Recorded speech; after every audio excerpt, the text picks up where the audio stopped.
What's up, everybody? We are a few minutes late, but that's okay. Today we have Mr. Ali joining us. Let's share the live. Dun, dun, dun. I'm really excited about this interview. Let's get some people in here.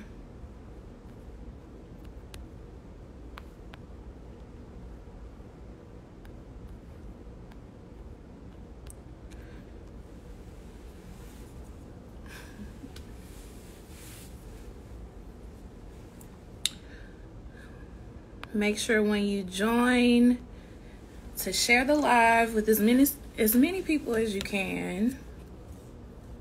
Hey family, how y'all doing today? Can you believe this is the last day of Blacksgiving? Like,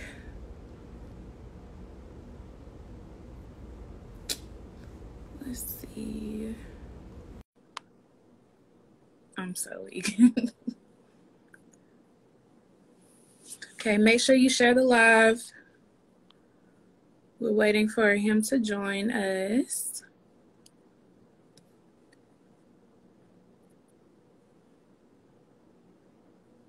Let's just wait on him to get in here.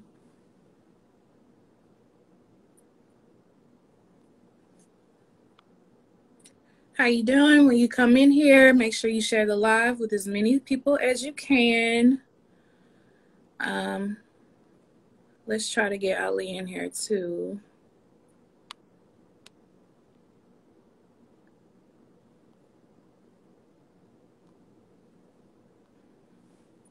Make sure you share the live, guys. I can't believe this is the last day. Our last two interviews of our first series ever. So I'm really glad that we thought of this idea to go live with you guys, to support all your endeavors and everything that you do. We've learned things that we didn't really know about some of you. So it's been a really successful month when it comes to bonding with our followers. And we're just waiting for him to get in here. I might have to come back and let me see. What's up, everybody? Once you join, make sure you share the live with as many people as you can. We're still waiting.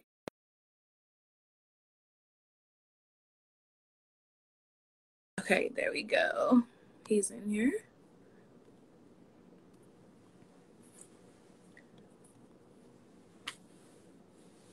We're just waiting. Hey. Hey, how you doing? Good. How are you doing? Doing great, doing great. I just had to dress real quick. I was like, dang, you know what I'm saying? I'm really excited about this interview. Likewise. You see, I got the shadow already prepped up. Got the shadow? Okay. Yeah, you know what I'm saying? So how about we just start off by you telling us about yourself and a little bit about your brand? For sure. Yeah, I go by Ali Kazem, aka Shadow Yurmeshi, you know, and I rep the collective UBH, Unicorn Bounty Hunters. Okay. For sure. And I'm originally born in Iran. I'm Persian. And then I moved to New York. From New York, came to Mobile, Alabama, and been here since then. You know what I'm saying? So I really rep the East Coast and I rep the South hard, you know? Okay. What's your favorite part about the South?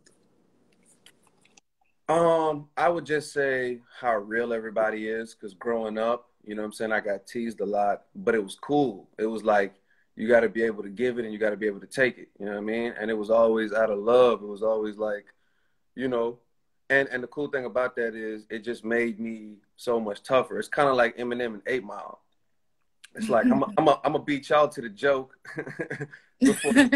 before y'all get to me. You know what I'm saying? I'm a Jake y'all before y'all get to me. So So I really appreciate Mobile for just giving me that tough skin and just always making me realize that no matter what moment is going on in life, no matter how tough it is, we could laugh about it, we could joke about it. Most So definitely. so that's really what I love about Mobile is people here are, kind of rough around the edges, but rightfully so, rightfully so. Yeah. Now I see somebody already knows your emoji. If you see this, this is Ali's emoji. This is shadow talk, Shadow right? talk. Yeah, that's the shadow And talk. I've been joining your lives for a minute now, and they're very interesting. Like you definitely talk about topics that a lot of people don't really think to talk about. Right. And it's become a segment for us for Sound on the Hill just because it's so interesting. And I do want everyone to follow you and, be a part of that because it is something to be a part of. Definitely. It's definitely influential to our movement. Right. I appreciate it. Yeah, it was just something new that I wanted to do because I was trying to find ways to be engaging with my audience. And I was Mm-hmm. like, what's something that I could do that'll, set me apart? Because I tried to do the podcast thing before and it's just not really my thing. So, because I really need a platform where everybody's not just going to keep interrupting me and my thoughts. Because once Yeah. I go into that stream of consciousness, I got to get everything out. You know what I'm saying? I got to get all my thoughts out. Right. And then I wanted to do something where it was almost like, what would current me right now say to younger me? And in a sense, that's also speaking to the audience watching now, people coming up, or even my peers. And I know you notice, like, a lot of our peers are also like age doesn't really signify maturity. You feel me? Right. Most definitely. So it's cool. It's cool to have a platform where we could just like, challenge each other. Yes. Now, so what are some of the topics that you talk about on Shadow Talk? I really like to talk about, the artistry, and I like to talk about real life situations as well that we could all relate to. And Mhm. then, I think I'm the perfect person to talk about a lot of topics where, you know, there's a lot of controversy between the white community and the black community. I'm somebody that's like, I'm not from both. So I'm in a neutral position where I'm in America and I can kind of like voice my opinion. And I know people are going to get butthurt by me voicing my opinion, but you know, I have no bias towards anybody. So I'm voicing an opinion that I feel like is neutral and I feel like it's something that people can expand on and it'll challenge us and it'll help us grow as humans. Because like my mission statement with humanity is we in this together, man. Like all of us. Like I really don't like the idea of categories, your religion, your nationality, your gender, you're this, you're that. It's like at the end of the day, you know what I'm saying? You're CC, I'm Ali, you're alive, I'm alive. I care about you, you should care about me. And it's just that simple. So is it like that where you're from? Like, or is that something that you just instilled in yourself? Great question. Yeah, where I'm from, I would say, because I lived in a lot of different countries. I lived in Lebanon, Syria, Iran, a lot of different countries. And each one of them is similar in certain areas and then different in others. And what I noticed is like, it's a lot of love over there, but it's also a lot of ignorance, just like it is anywhere you go. You feel me? And Mhm. I really do feel like when I came to America, it was definitely a melting pot of people. But just to be honest with you, I truly believe that every nationality is racist. They all are. You know what I'm saying? It's not one nationality that's not like a joke I always say is whenever you go to a Chinese restaurant or mainly the Asian restaurants, and then they start talking in their language and smiling in your face, I guarantee you they talking the biggest shit about you, like the biggest. You know what I'm saying? So for me, I feel like what I learned from that and from my own family doing that, they sneak in their own language and start talking shit about everybody else. It's like, you know what? we're all the same. We're all racist. We're all ignorant to the fact, you know, and somebody has to just voice that. And so we could all be aware that, yo, we're all alike. You know, we all fucking hate each other in a sense. But really, we don't hate each other. We just don't know enough about each other to really realize how similar we are. Okay. I can see that.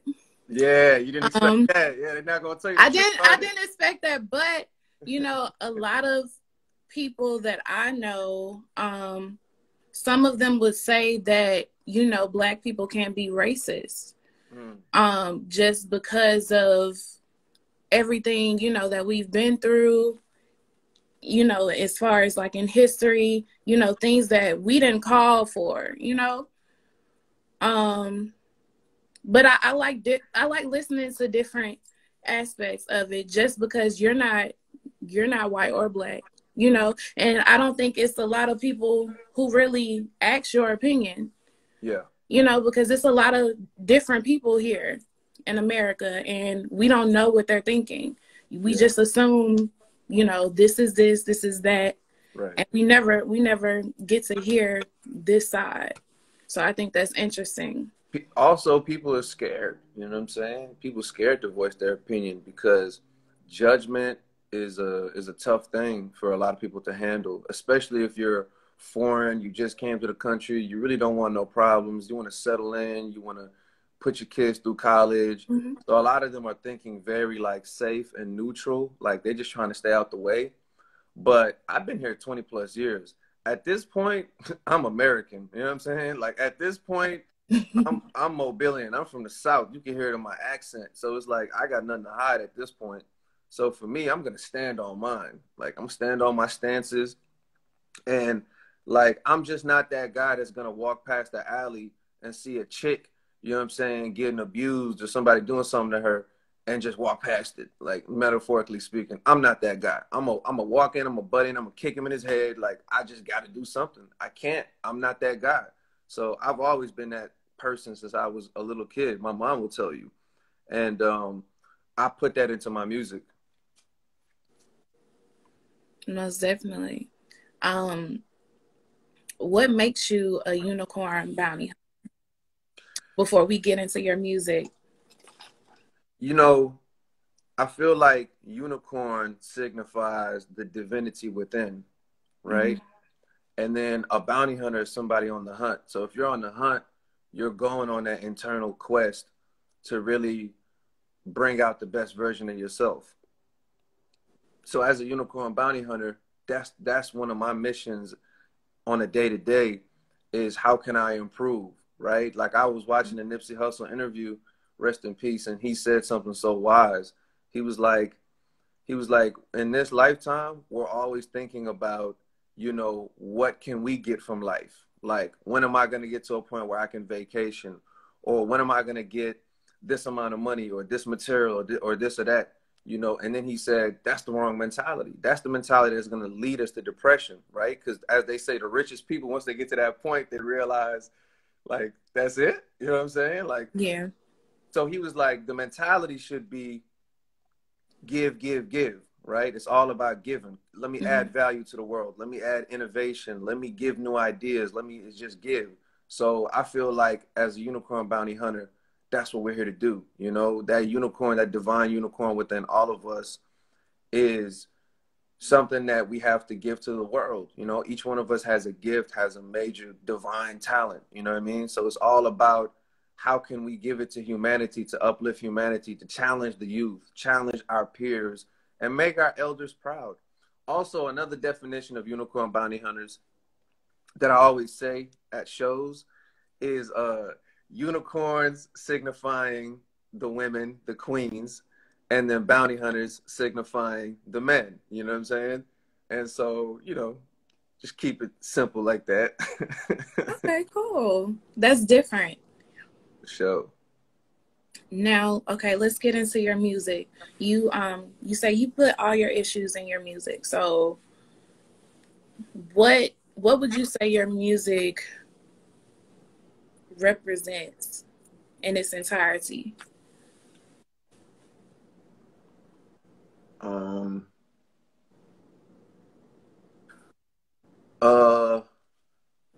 I want to say purity.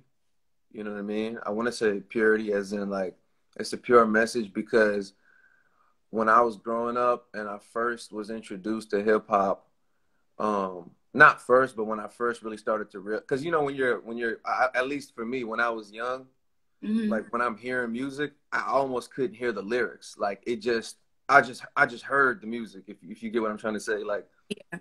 so once I got to middle school, I was kind of able to start. Wait a second. Oh, this is what you're saying. You know what I mean? And when I was really first perceiving hip hop, it was kind of disappointing to be honest with you, because it was like, dang, that's what y'all talking about? like, like this is some evil messages. And and then I was able to find my own lane. I was able to find the Pharrells and the Nas and the Lupes and Kanye's and Cuddies and so on and so forth of the world. So you do believe that everyone has like their own lane in hip hop, like it's not just one type. Yeah, for sure. I definitely think that every lane can be appreciated and there's a lane for everybody. Absolutely. And around that time, when I found those lanes, it was so dope because it was like, oh, okay, cool. There's other people that think the way I think. Mm-hmm. And there's other people that are standing on certain messages. Like at one point I got teased so much about being Islamic that I started to, in a sense, hate myself, right? Like I was like, oh, this is not cool. And then I And discovered somebody, you were raised Islamic, right? right?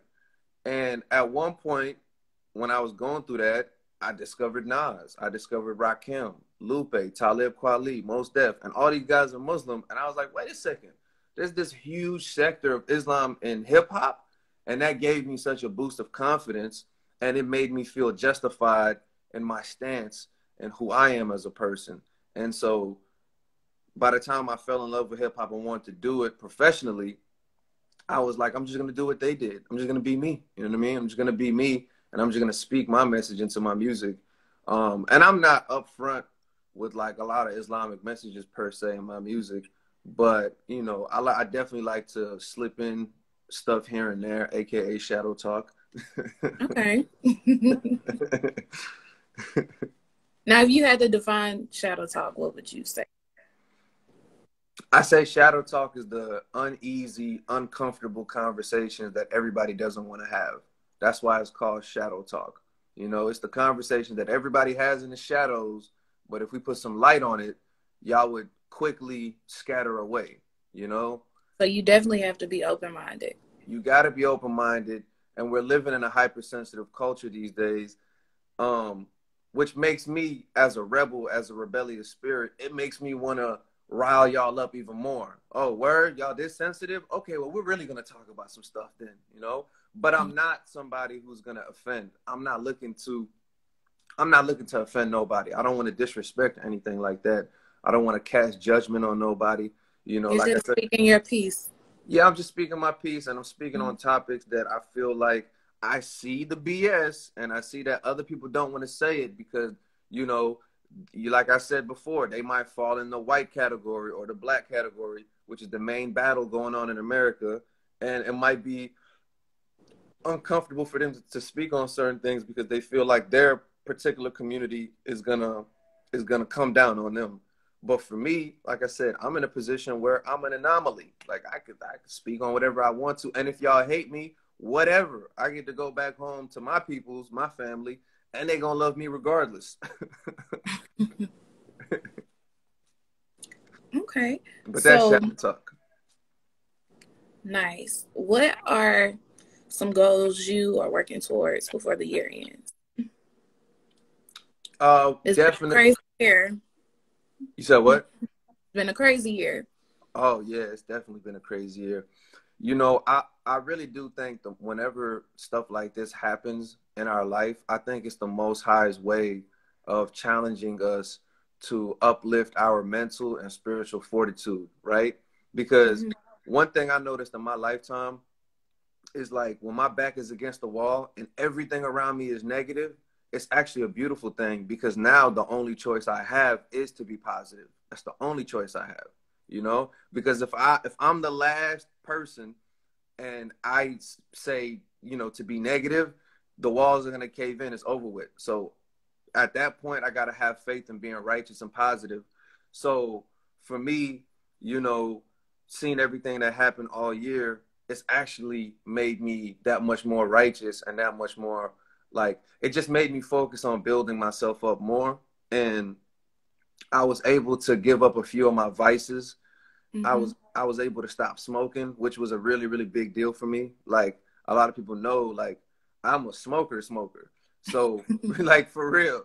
And I'm talking about 10 years. So to be able to, I'm like almost 2 months in now, and I'm not going to say never in the future, but so far, I Is don't it want to. different?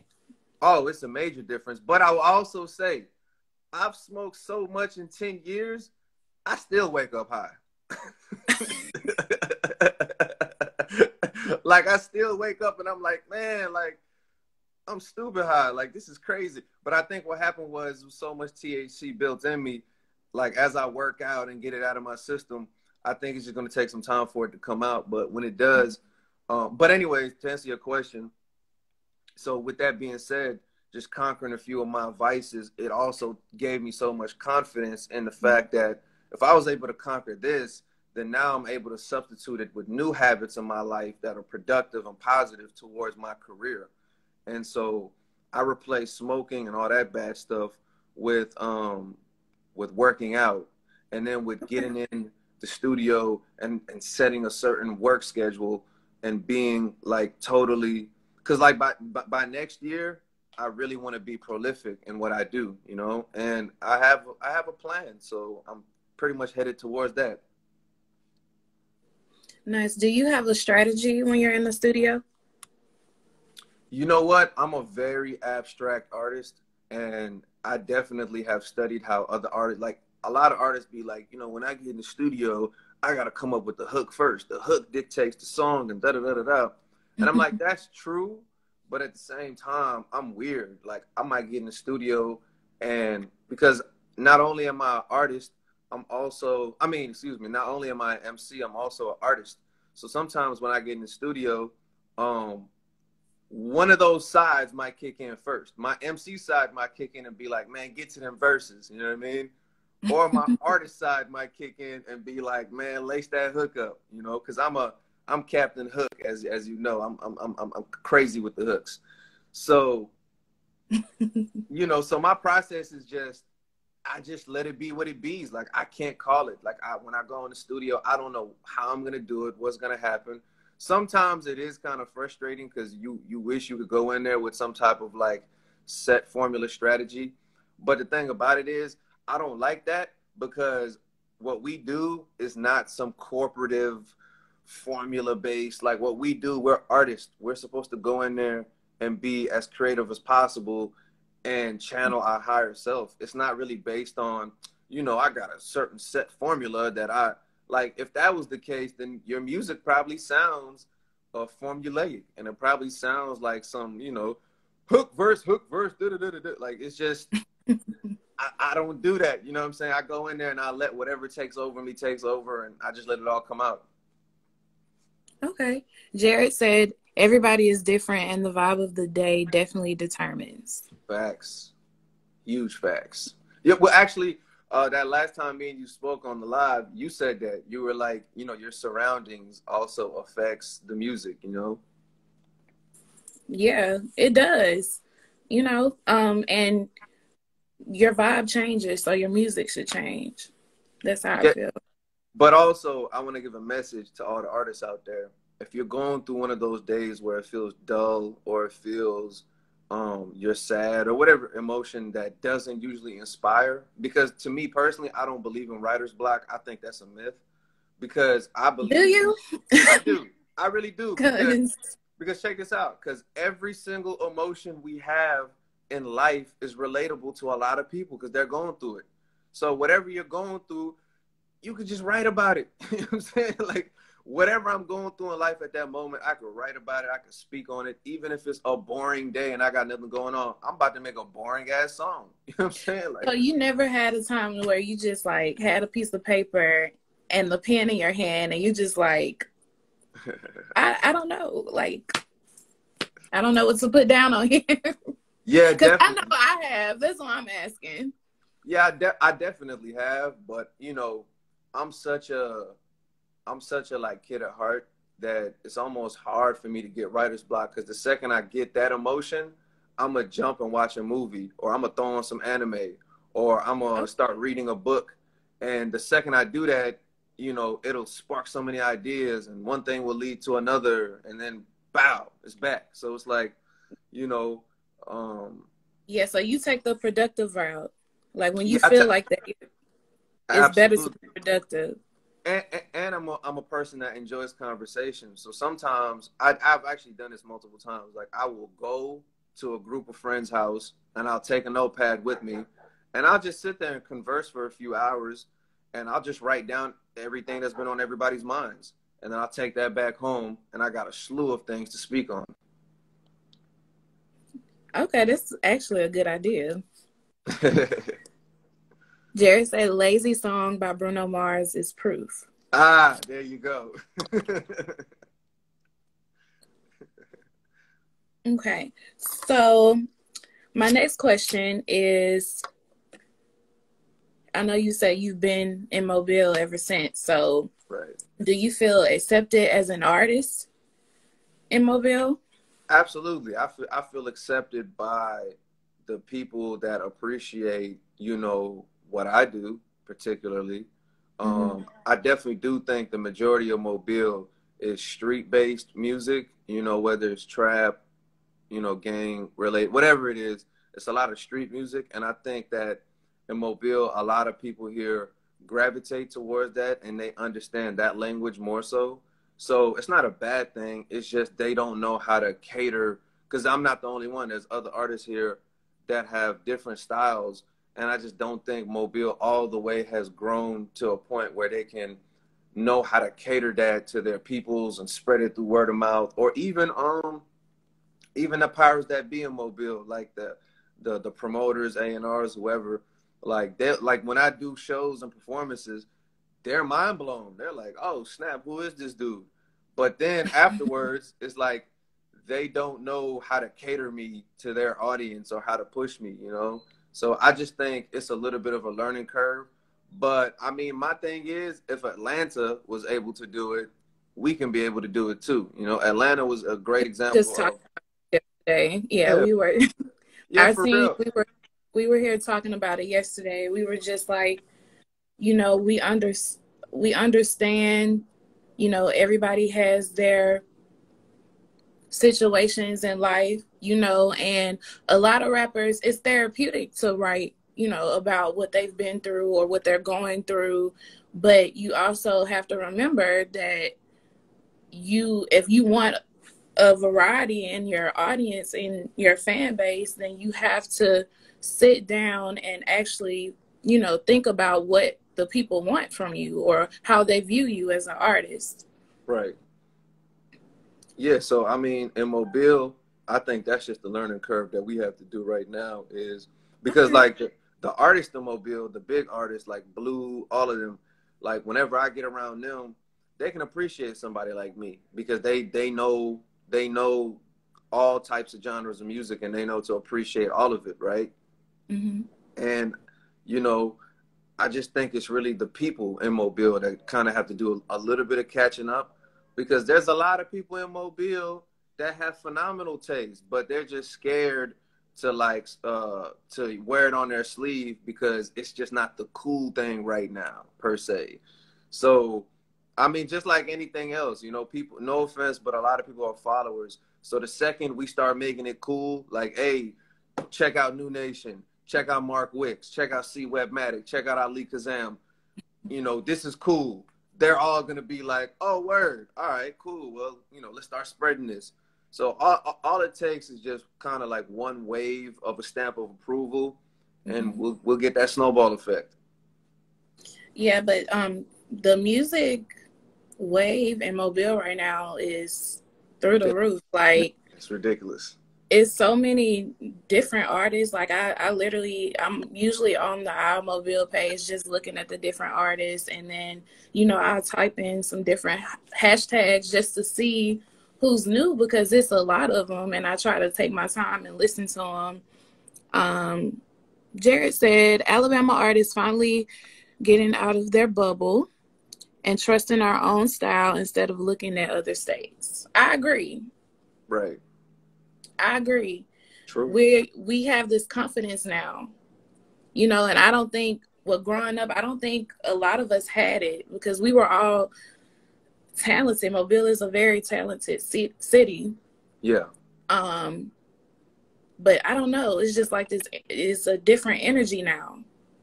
Yeah. Mobile growing up felt like a stepchild, the stepchild that just never really got appreciated by the rest of the country or whatever. So we kind of felt ostracized. And I think now we're like standing firmly on our own too, and recognizing our own greatness. So I think like us doing that and showing the world our confidence is getting us that that attention, the attention that we deserve.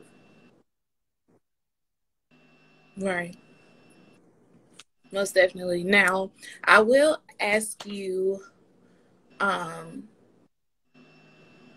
because I know Alabama is a little separated when it comes to music. Yeah. Or yeah, when it comes to music, like when you think of Georgia, like if you're an artist from Georgia, then you know that Georgia is gonna back you. Yeah. You know? Yeah.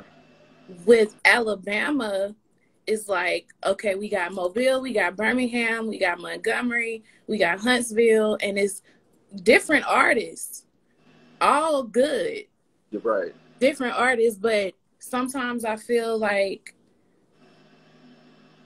I don't know, a lot of people focus on maybe just trying to make sure their city is straight first.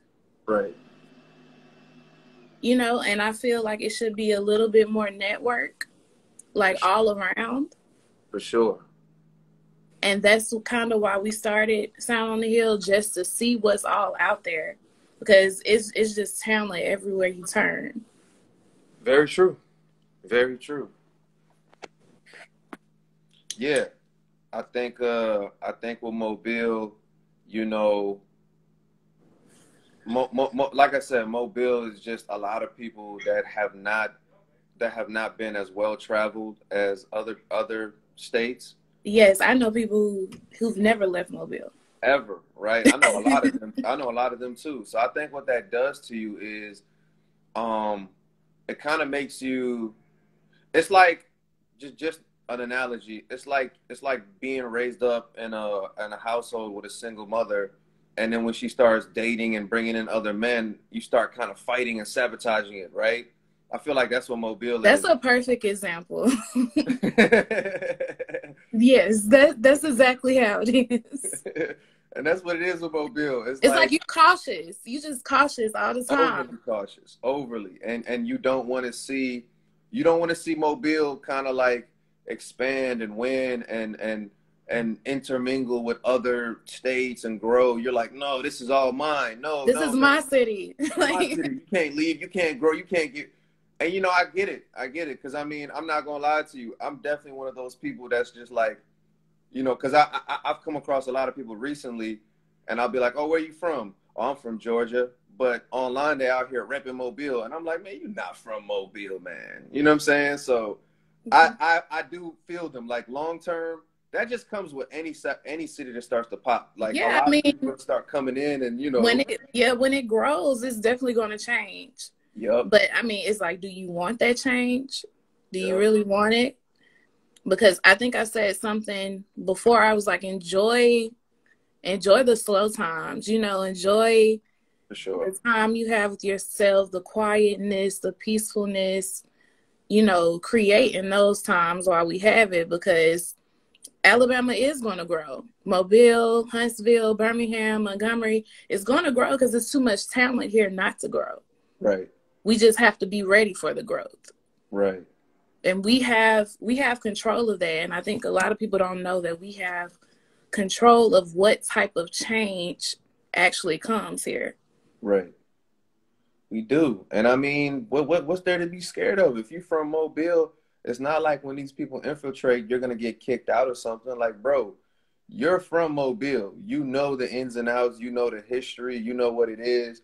If anything, you know, be open arms with people and put them on game. Yeah, and that's for any city. Because I know, you know, it's some Huntsville people on here too. And Huntsville reps hard. Birmingham reps hard. You know, Montgomery reps hard. You know your city. You know Right. what your city needs. You know what it doesn't need. Right. And I mean, we know who to let in. It's just being open. And I know that's hard for me because when I was growing up, everybody around me was just like, don't trust nobody. Like, you can't trust Mm-hmm. nobody. These people in your face, you know, you don't know what they're saying when you're not around. And it's like, I didn't realize till I was older, like, I don't trust nobody. Like, like Mm-hmm. I have a hard time with Mm-hmm. that, you know? And I feel like it's a lot of people who feel like that. Mobile will do that to you. They all have that mentality. That's a very good point. It's a lot of people who feel like that. And you know, when you feel like that, it's just I don't know. It puts you It gives you a bad outlook on the rest of the world. yeah, and that's with anything, not even just in music, just period. Just anything. Just a person Right. just coming up to you and saying, hey, you know, like, who are you? Your own Like, perspective. really. Yeah, yeah, And I yeah. had to grow out of that, you know? You Yeah, miss, yeah, yeah. Jared said you miss your blessings like that. That's very It true. puts you in a different reality. And then Tyree said, yep, I feel that too. It holds you back. Yeah, agreed. Because like every time I travel, and especially when I go to like New Orleans or Atlanta, like whenever I go to Atlanta and I see how like open arms they are and how they accept me and they just quickly start to like, oh man, I rock with your music. Oh yeah, let me put you onto this and let me connect you to that and plug my number in and da da da. And then like the next day they follow up and they hit you up. Mm-hmm. As a Mobilian, it almost surprises you because like we don't know that all the time. Like it's always some agenda or it's always some type of like, you know, hate per se. Like I like to call it sneak hate. You know what I'm saying? It's a lot of sneak hate on Mobile. Um, but I just like I said, I just think that's because people in Mobile are not well traveled. They don't have an appreciation. And I knew that growing up. I knew growing up like a lot of people in Mobile, because of all the things they tease me about my culture, it really let me know like they don't know about other cultures. They've yet to really able to fully appreciate and get that know-how about how other cultures are living. You know what I'm saying? The bigger cities, they have all kinds of people coming in and out, you know.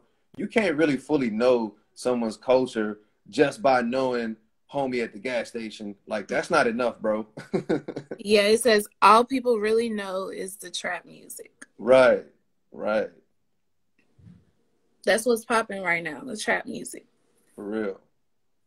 But let me go into my next question. Is what are some things you feel like society needs to work on for creatives to be taken seriously when it comes to working on your craft and making it a career? I think society needs to give confidence to all styles of music because there's a lot of clone activity going on where the mob mentality, well, where you'll see a group of people back up this artist just because they got this one popping song and then everybody jumps on it.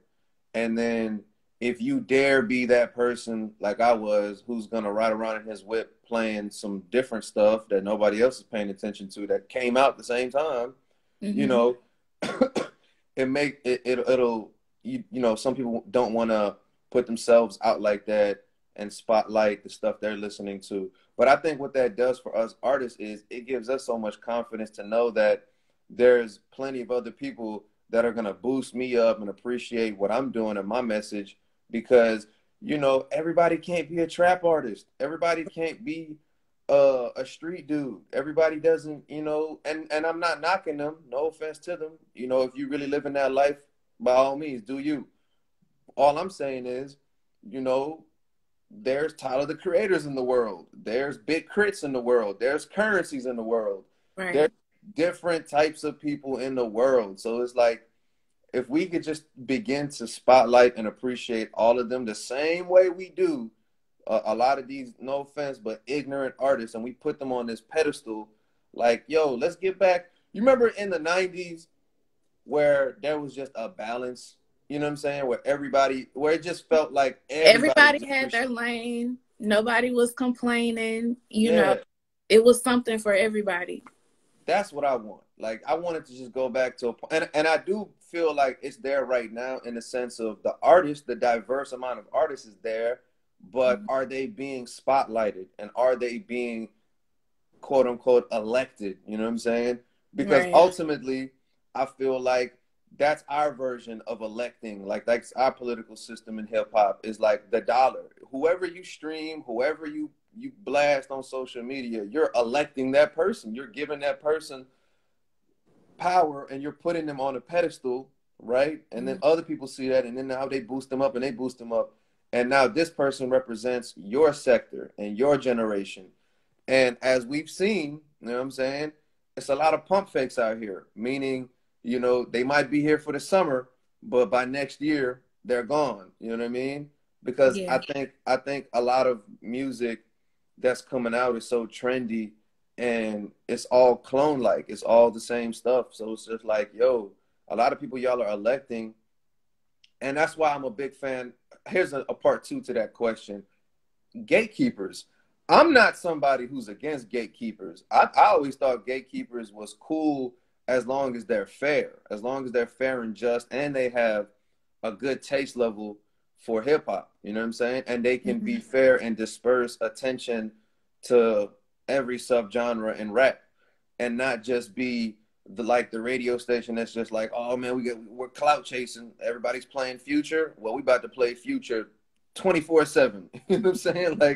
Like, yo, let's be fair and let's start spotlighting other stuff. And so if the people start choosing better and if we get gatekeepers back that can say, you're not really living that life, get out of here. You know what I'm saying? Like, I think that'd be healthy and good for hip hop long term. Okay. So when creating the perfect song, what do you think? What do you feel is necessary to have Mm, in the perfect song? right. See, I'm not like everybody else. When you know how people always say they don't believe in perfection, they don't da da da. I'm not that person. I wholeheartedly believe in perfection. But my definition of perfection is different from everyone else, right? My definition of perfection is not proportionate. It's not like some like chick with the right amount of curves and the right hair and the right dress. That's not, or like a dude with the right amount of pack abs and a certain height and a certain IQ. Like, to me, that's not perfection. Perfection is simply being comfortable in your skin and recognizing your divinity, whatever you are. That's perfection to me. So applying that to a song, I look at it the same way. Like when I look at a song, I don't look at it in a proportionate way. Like the hook has to be this long, and then I gotta put a bridge right here, and I gotta. That's not like I told you earlier. Like a perfect song to me, really is a feeling. Like, and it's a feeling only I know. Yeah, and when I'm in the studio, I'll just know, like something in me will just be like, oh yeah, it's done. That's it right there. Like you don't even need to go any further. That's it. Sometimes you can hear like that first beat and know that this gonna be a fire song. Like I'm finna mess with this song. I need this on my playlist right now. So yeah, so for me, perfection in a song is just simply a feeling. Like, and I tool up by, like, as corny as this is gonna sound to a lot of people out here that's really not spiritual, but y'all be fake spiritual. Y'all be having crystals and the long hair but y'all really, yeah, I see y'all, bro. It's a fad. Y'all be bullshitting. But for me, like, it's being in tune with your higher self. Michael Jackson said this one time. Michael Jackson was like, I've made all my best music by just letting the Most High speak through me.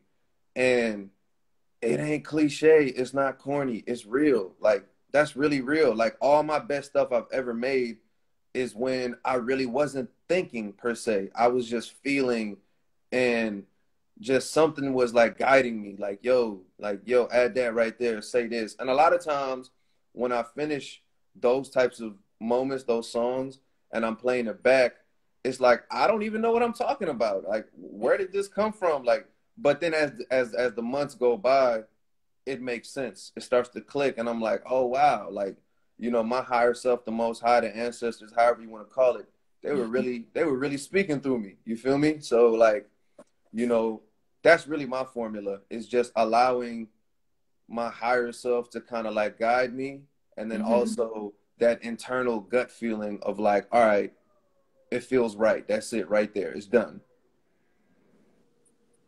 Nice. I know Thanksgiving is gone, but our theme is still Blacksgiving. Yeah. So my next question to you is going to be, at this very moment, what are you thankful for?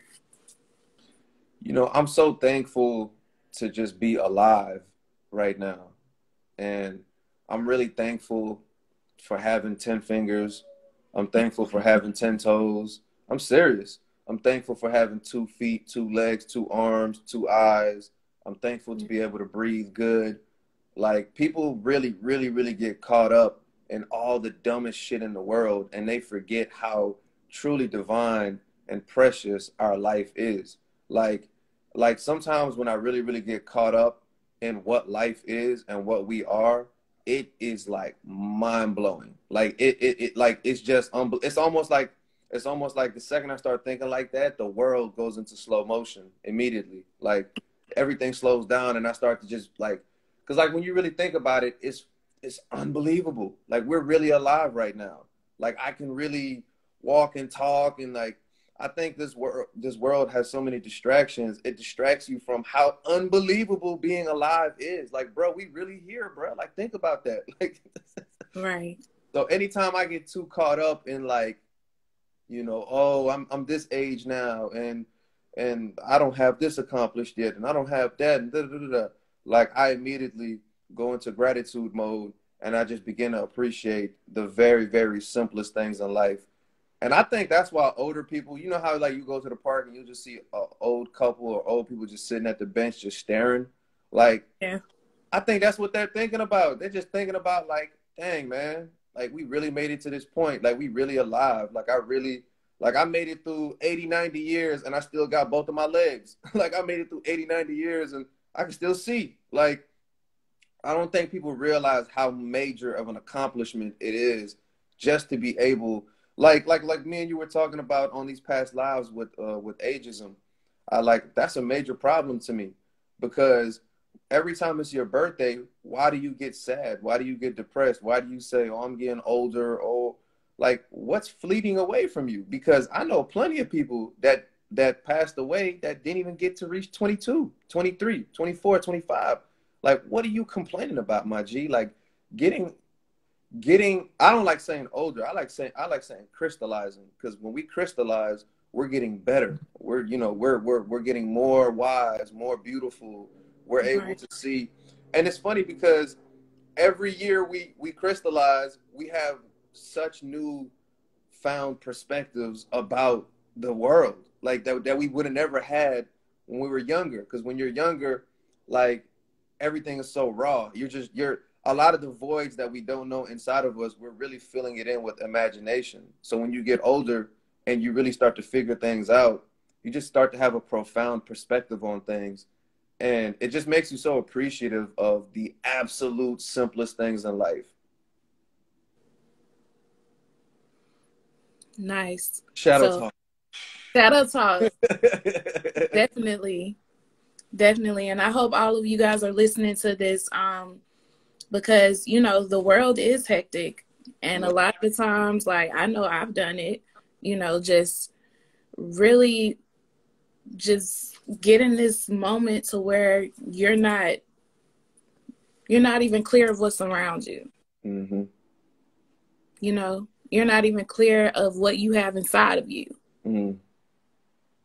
We get so caught up in materials and trying to prove something to the next person. And man, when I get my money up, I'm gonna buy those new shoes, and Mm-hmm. I'm gonna hit Fat Tuesday, and I'm gonna show everybody.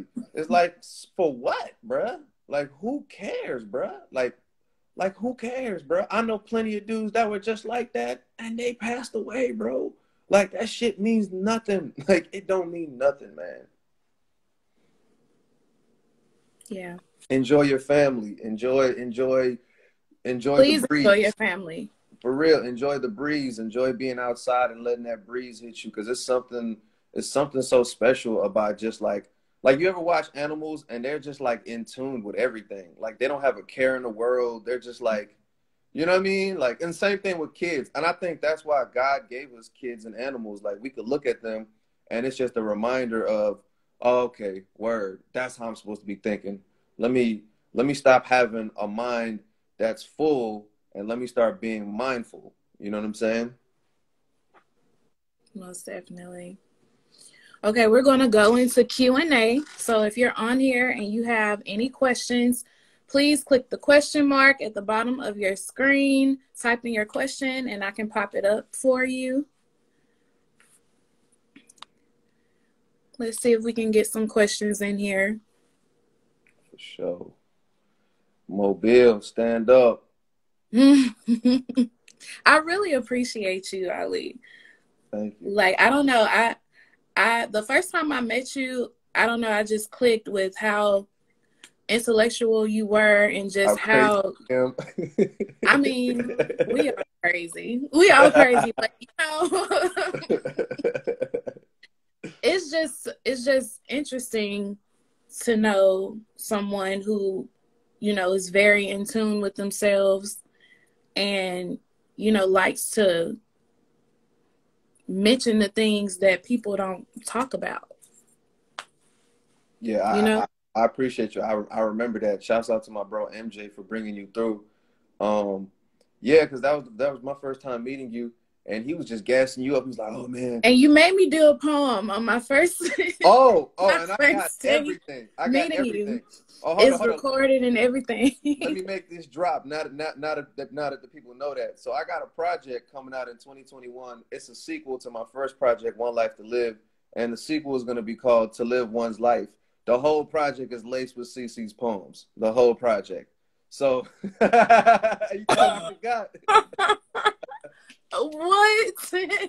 I didn't forget. Hey, you dropped some major jewels with the spoken words, and I was just like, oh yeah, I'm definitely using Now, this. see, that's young CC. I don't even know what's on those. And we'll see how it's gonna turn out. But To Live One's Life, 2021, full steam ahead. Okay. Okay, we got one question. Do you see any major social distance events happening in Houston soon? Oh, I'm sorry. I don't think that was for you. I don't know. I can definitely check on that. You know, I do research as far as different cities and things to see what they have going on. So what type of artists are you listening to right now? I was talking to my little brother about this, and me and him, we share the same streaming platform, Tidal. So we share the Tidal together, and he gets to see like everything I'm listening to. And he always teases me. He's like, dude, you're such a hip hop fanatic. Like, all you listen to is rap, rap, rap, rap, rap, rap. And I'm like, dang, man, you're right. So I've really been challenging myself now to like find other genres. Like, I'm trying to like really expand. And recently I've been checking out Rat-a-Tat, MGMT, a lot of current artists that I really never delved into, like Jazz Cartier, Mm-hmm. who else? Oh, Black.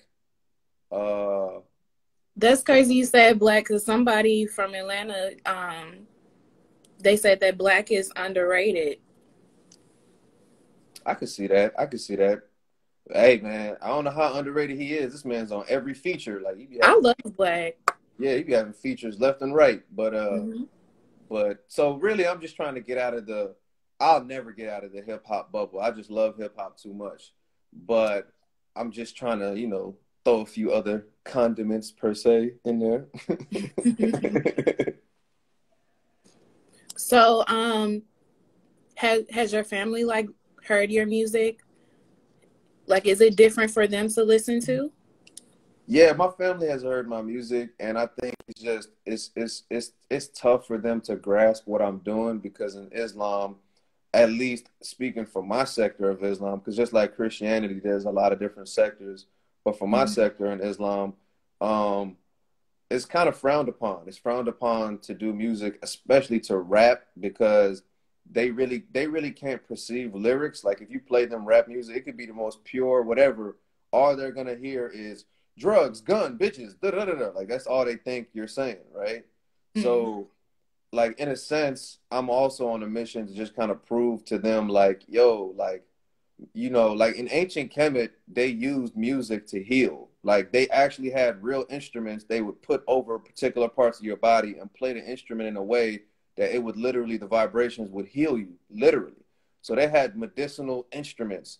So it's like music, just like even witchcraft. Like people think witchcraft is so evil, but if you study witchcraft, original witchcraft was righteous. It was pure. It had nothing to do with being. So I think the same thing with music. Like anything can be used for good or evil, anything. So for me, I'm just trying to prove to them like, yo, like I'm in the Justice League. Like I'm doing some good with it. Like I'm trying to uplift the people. I'm trying to do exactly what Lupe and Cudi and Kanye did for me when I was 13 years old and I felt like I couldn't relate to anybody. And then I heard them and I was like, whoa, you know what I'm saying? And the messages and what they're talking about and how Cudi is just being so raw with just expressing his emotions. Like, Mhm. like I don't believe in the idea of sad music, making sad songs. Like I remember I heard a girl one time, um, she shot herself in the foot, by the way, because she was trying to holler at me. But she said immediately, she was just like, "Oh, Cuddy, he just make a bunch of depressing music." I was like, "Ooh, you just lost some cool points with me with that," because because I'm like, here's my problem with people saying that. Like, sad music per se is good because it uplifts you because now you feel like you're not the only one going through this. You know what I'm saying? It's It's therapeutic. it's therapeutic. It's different from today's current so-called emo rap. These dudes, in my opinion, are kind of weird because they're talking about the depressing things they're doing, and then in the same breath, then they say, "I'm gonna shoot you in the face, and I'm gonna kill you, and I'm gonna steal your bitch, and I'm gonna." Da, da, da. So it's just like it doesn't really resonate. But someone like Cuddy is telling you what he went through, and then he's giving you a solution. He's telling you like Heart of a Lion, or like The Sky Might Fall. Like he's talking about what he's going through, but he's also lacing it with like, but I got through it, and I got through it by doing this, that, and third. So for me, I want to prove to my family that that's what I'm here to do. I'm here to talk about everything that I see and went through, but I'm not just going to talk about it in a sad way. I'm going to talk Yeah. about it, and I'm going to give you a solution. Like I'm all about like like what's the point of just talking about the problem without a solution? Like I'm going to give you a solution, B. Most definitely. Well, Ali, I just want to thank you for doing this interview. Yeah. Um, we are definitely connecting more with Mobile now, which I am so happy for. We're still building our foundation all around Alabama, just trying to get people to network with each other, learn more about the people around them, that they probably didn't know before, make them click on these links in the bio, follow these business pages and stuff like that. We need that. For sure. Um, it only takes 30 seconds, even if that, to acknowledge someone. And a Yeah. lot of people just need acknowledgement right now. No, for sure. And Mobile, stand up, Mobile, you got a lot to be proud of yourself.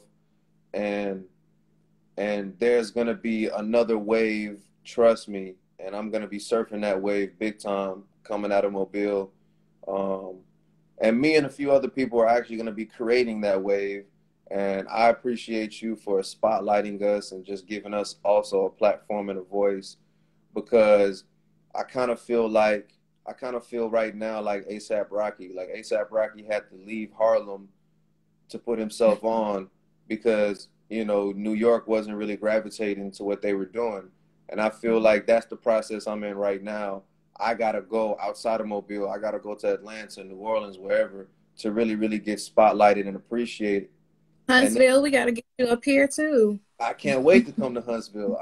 You know, my plan starting in January, I told myself every single weekend moving forward in 2021, I'm going to make an effort to spend that whole weekend, Friday to Sunday, in a different city, doing open mics, doing shows, doing every single weekend.